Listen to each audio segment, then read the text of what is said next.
Hello friends, and welcome to the Global Alliance for the Rights of Nature's podcast, Conversations with Mother Nature, a space in which we'll discuss the growing global movement that is the rights of nature. Now, you might be wondering when this movement emerged and how it has evolved.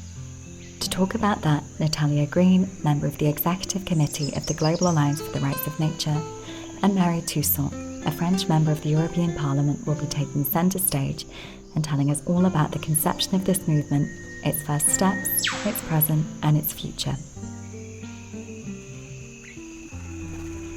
Natalia was president and is now vice president of the Ecuadorian Coordinator of Organizations for the Defense of Nature and the Environment. She is a member of the Executive Committee of the Global Alliance for the Rights of Nature, coordinator of the GARN Global Team, and secretary of the International Tribunals for the Rights of Nature. Marie Toussaint is a French jurist and politician who was elected as a member of the European Parliament in 2019, serving on the Energy, Environment and Legal Affairs committees. 4 years later, in 2015, Toussaint founded Notre Affaire à Tous, an NGO defending a right to climate justice. She initiated a famous and victorious climate case against the French state, L'Affaire du siècle, which was supported by 2.5 million people. Welcome, Natty and Marie. Thank you for joining us in this first episode. We'll leave the floor to you.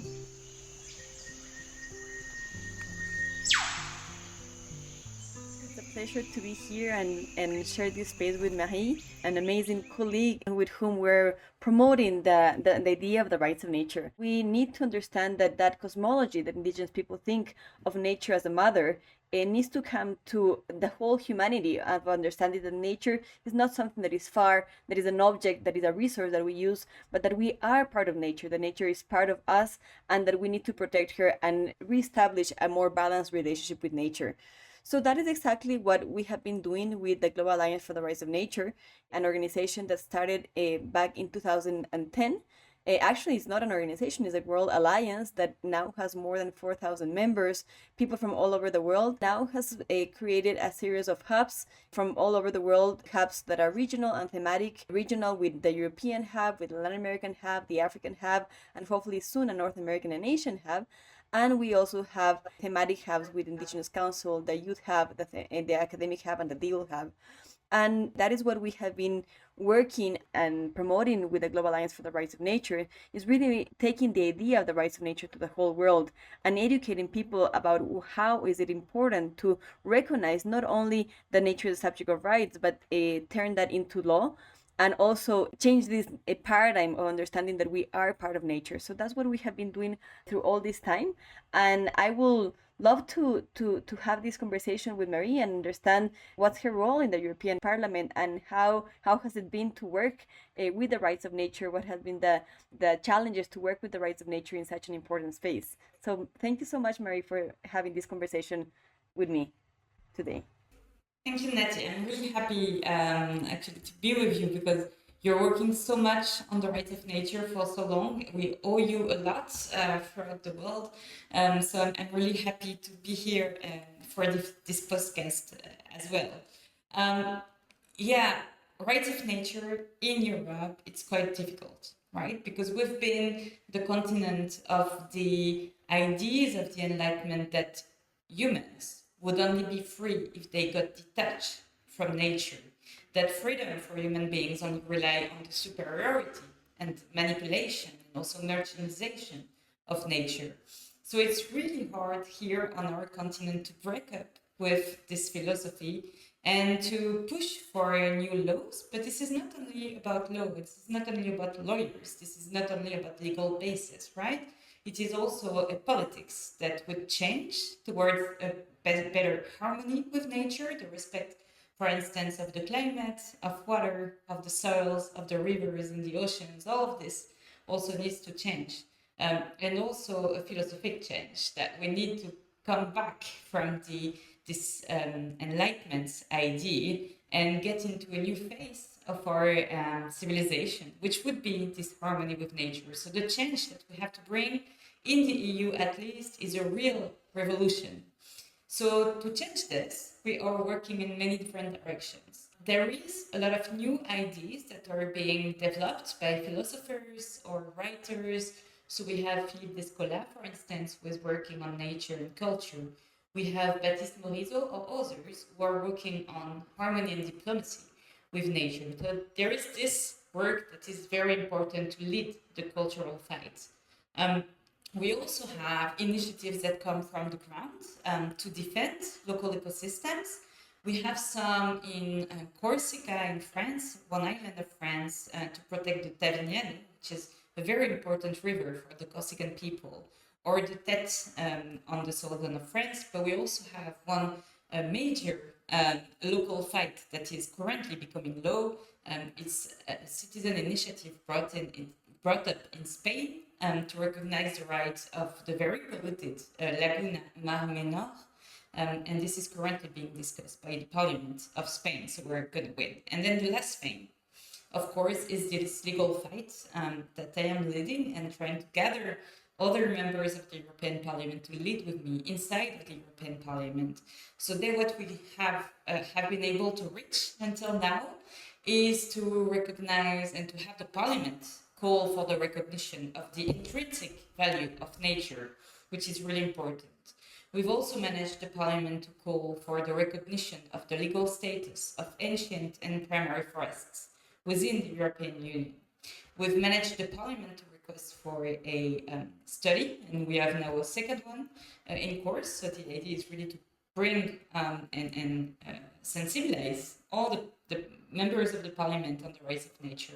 And we've had a very beautiful and important proposal from the Economic, Social and Environmental Committee of the European Union to establish a charter for the rights of nature. So all of this is going on right now, but of course we still need to really push and change things. And I want to tell you a bit more about what we are planning right now. But first, because that's the horizon and map of what's happening today in the EU.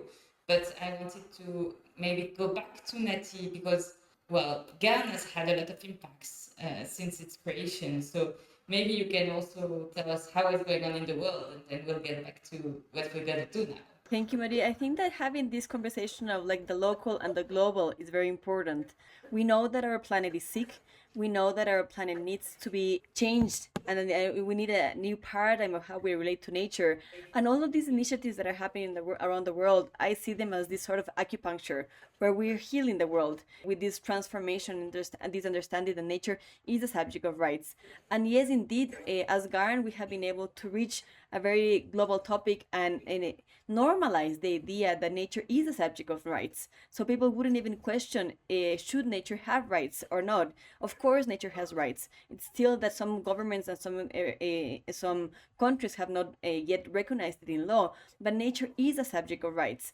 And that comparison of what's happening global and local is very interesting. With GARN, we have been definitely able to participate and to work with people locally in telling them, for example, what alternatives do they have to recognize the rights of nature, sharing the experiences that, yes, you can definitely change the constitution like we did in Ecuador back in 2008 and incorporate the rights of nature, but that is not something easy to do. However, we do have laws that have happened in different countries like Bolivia that has national laws, or we have different local experiences like Brazil that has been able to change local ordinances, or in the US, or the recognition of the rights of rivers in India, in Bangladesh, in New Zealand, in Colombia.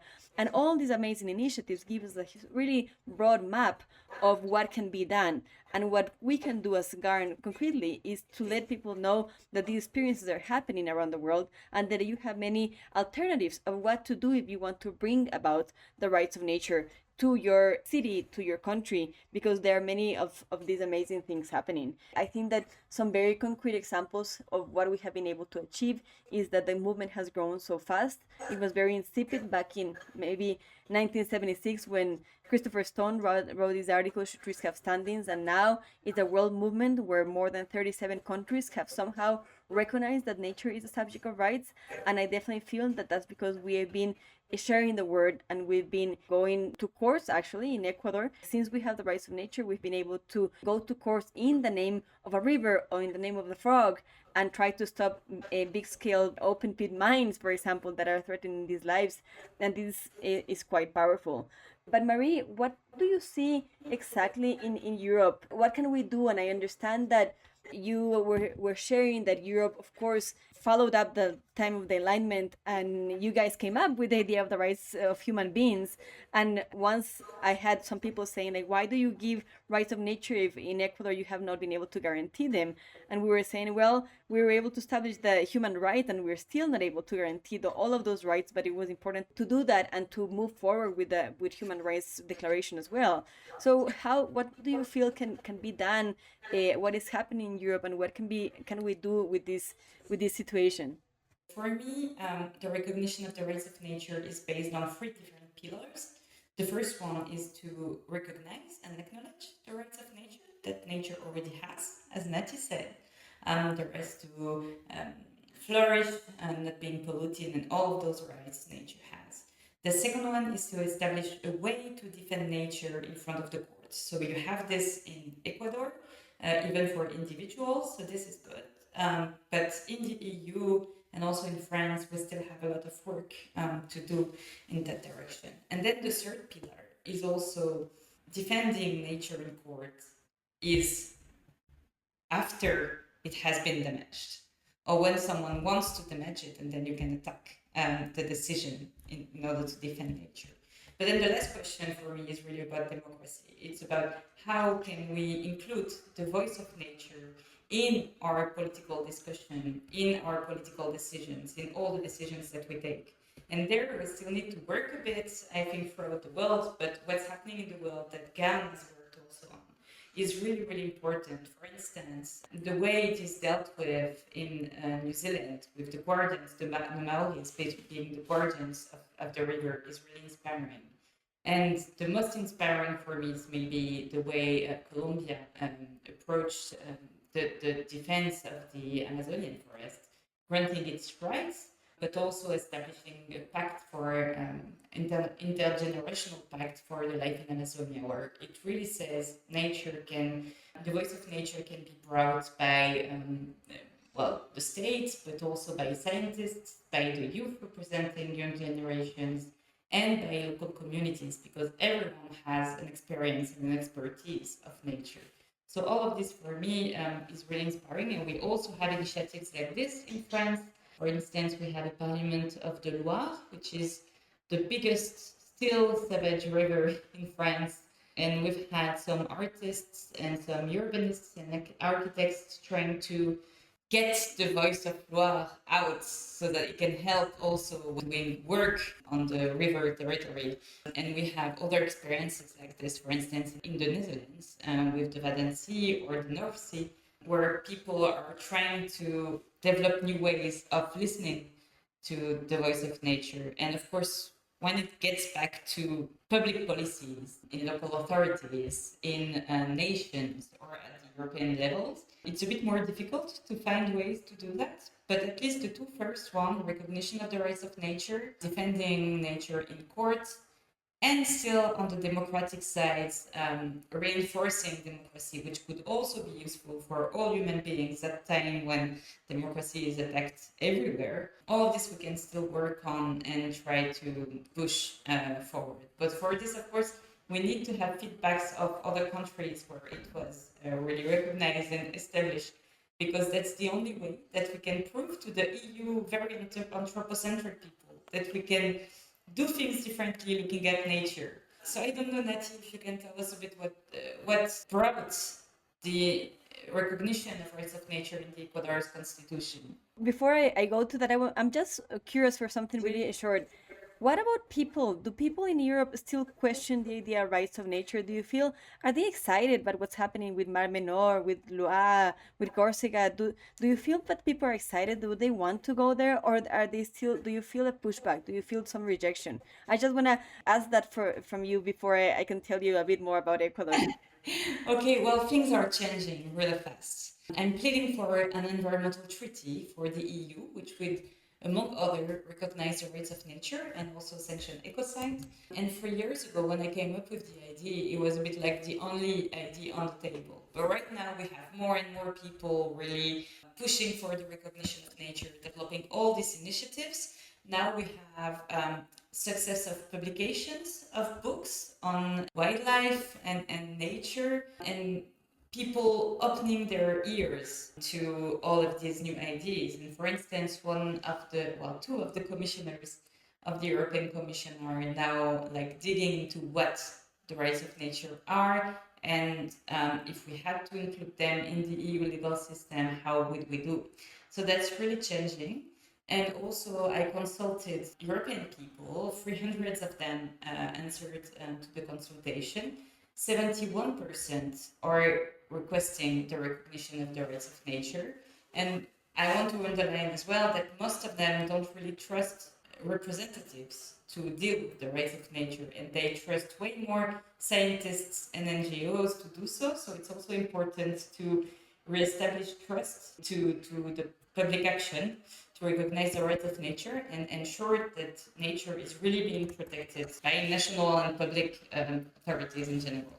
Marie, it's so nice to listen to what you're saying, because here in Ecuador we have the amazing experience of have recognized the rights of nature 14 years ago, and that change that you're talking, that people are already answering and saying we want this, is something that we see it here, but especially that we see it with young people. I am really encouraged to see that our base in Ecuador is pretty much young people that for the last 14 years have heard that nature is a subject of rights, and that they don't question that any longer. And we have that base of like maybe a person who's now 18, since he was 4, he's been listening to the idea of rights of nature, and they are not questioning that any longer. They're just saying, how do we implement this? And that is what we're trying to do in courts. Unfortunately, we still have many judges, for example, who don't understand how to deal with a case of rights of nature. They don't know how to develop and how to solve a rights of nature case. However, we have some other judges, and let me put the example of Agustin Grijalva in the Constitutional Court, who failed for the case of Los Cedros in such a magnificent way, listening to more than 70 amicus curiae talking about the different rights of nature, what's happening with the orchids, what's happening with the monkeys, what's happening with the frogs, what's happening with the water, what's happening with everything, to understand how and why was nature being violated and threatened. And of course, then he was able to prohibit mining in a very pristine place that is called Los Cedros in the cloud forests.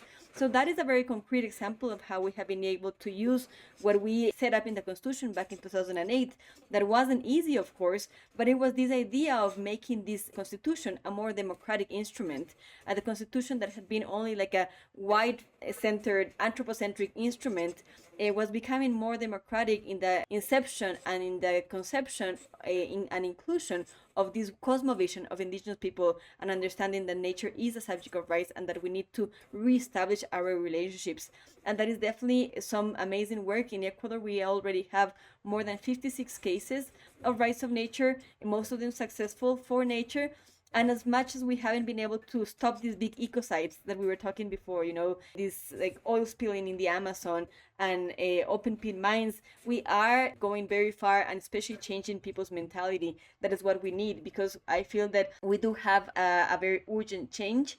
We know that the climate crisis is right here, that we don't have a lot of future for humanity if we don't change radically, and definitely the rights of nature is this important change of paradigm. And yes, what we are trying to do with GARN is to foster that conversation, to educate people about the rights of nature, to bring the message forward, and through the hubs just be able to spread the word faster. And we have also been doing that with the rights of nature tribunals. We actually did many in Europe. We did one in Paris and in Bonn. We did one online for Europe, and we've had a really amazing response from Europeans with the idea of the rights of nature, because the rights of nature tribunals, what they do is that they normalize the concept. They choose these amazing people to be judges and to judge these crimes that we're looking at, not only in people in places like Ecuador that has rights of nature, but everywhere in the world, because we have a systemic problem. And rights of nature tribunals allow us to judge these cases in the perspective of the rights of nature. So what we want to continue doing for GARN in the future is pretty much fostering this growing movement, this movement that started very small and that has now reached more than 37 countries, and people are very eager to see and to understand what they can do by themselves as citizens to change this world in a very urgent way that we need. So I want to thank you, Marie, for your time. It's been really amazing to talk to you. I think that we've been able to talk a lot of many things. We could talk about much more. I'm really excited about what's going on in Europe. We are going to have as GARN a global gathering that is happening in Siena, and I'm hoping that that's going to also promote many of the initiatives that are happening in Europe. And I feel that right now what we're doing with the Rights of Nature movement is pretty much putting all those imaginal cells together so we can make the change. Maybe we don't need to convince everybody, but we definitely need to come together and make that change possible. So I'm really happy and thankful for the work that you're doing, Marie, in Europe. And I'm very happy to know that you are such an amazing representative of this growing Rights of Nature movement. It's been such a nice conversation.